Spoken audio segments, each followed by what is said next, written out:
ಕೃತಯುಗದ ಕಾಲವದು. ಬಲಿಚಕ್ರವರ್ತಿ ಎಂಬ ಮಹಾರಾಜನು 3 ಲೋಕಗಳನ್ನು ಆಳುತ್ತಿದ್ದನು. ಅವನು ದಾನಶೂರನಾಗಿದ್ದರೂ ಅಹಂಕಾರ ಅವನಲ್ಲಿ ತುಂಬಿತ್ತು. ಬಲಿಯ ಶಕ್ತಿಗೆ ದೇವತೆಗಳು ಸೋತು ತಮ್ಮ ಸ್ವರ್ಗಲೋಕವನ್ನು ಕಳೆದುಕೊಂಡರು. ಇಂದ್ರನು ಸಹನಿರಾಶನಾದನು. ದೇವತೆಗಳ ತಾಯಿ ಅದಿತಿದೇವಿ ಭಕ್ತಿಯಿಂದ ವಿಷ್ಣುವನ್ನು ಪ್ರಾರ್ಥಿಸಿದಳು. ಪ್ರಭು, ನಮ್ಮನ್ನು ರಕ್ಷಿಸು. ಅವಳ ಪ್ರಾರ್ಥನೆಗೆ ಸ್ಪಂದಿಸಿದ ವಿಷ್ಣು ಪುಟ್ಟ ಬ್ರಾಹ್ಮಣ ಬಾಲಕನಾಗಿ ವಾಮನ ರೂಪದಲ್ಲಿ ಅವತಾರ ಪಡೆದನು.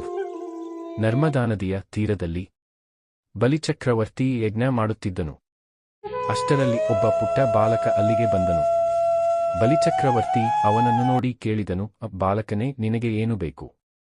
ವಾಮನನು ನಸುನಗುತ್ತಾ ಹೇಳಿದನು, ರಾಜನೇ, ನನಗೆ 3 ಹೆಜ್ಜೆ ಭೂಮಿ ಸಾಕು. ಅಸುರಗುರು ಶುಕ್ರಾಚಾರ್ಯರು ಹೇಳಿದರು, ಬಲಿ, ಇವನು ಸಾಮಾನ್ಯನಲ್ಲ, ಸಾಕ್ಷಾತ್ ವಿಷ್ಣು. ಆದರೂ ಬಲಿ ತನ್ನ ಮಾತನ್ನು ಕಾಪಾಡಿದನು. ಅವನು ದಾನ ನೀಡಲು ಸಿದ್ಧನಾದನು. ಅಕಸ್ಮಾತ್ ಆ ಪುಟ್ಟ ವಾಮನನು ದೊಡ್ಡದಾಗಿ ಬೆಳೆಯತೊಡಗಿದನು. ಅವನು ತ್ರಿವಿಕ್ರಮನಾಗಿ ರೂಪಾಂತರಗೊಂಡನು. ಅವನ ದೇಹ ಆಕಾಶವನ್ನೇ ತಲುಪಿತು. ಮೊದಲ ಹೆಜ್ಜೆಯಿಂದ ಭೂಮಿಯನ್ನು ಅಳೆದನು. 2ನೇ ಹೆಜ್ಜೆಯಿಂದ ಸ್ವರ್ಗಲೋಕವನ್ನೇ ಆವರಿಸಿಕೊಂಡನು. ಬಲಿ 3ನೇ ಹೆಜ್ಜೆಯನ್ನು ಎಲ್ಲಿ ಇಡಲಿ?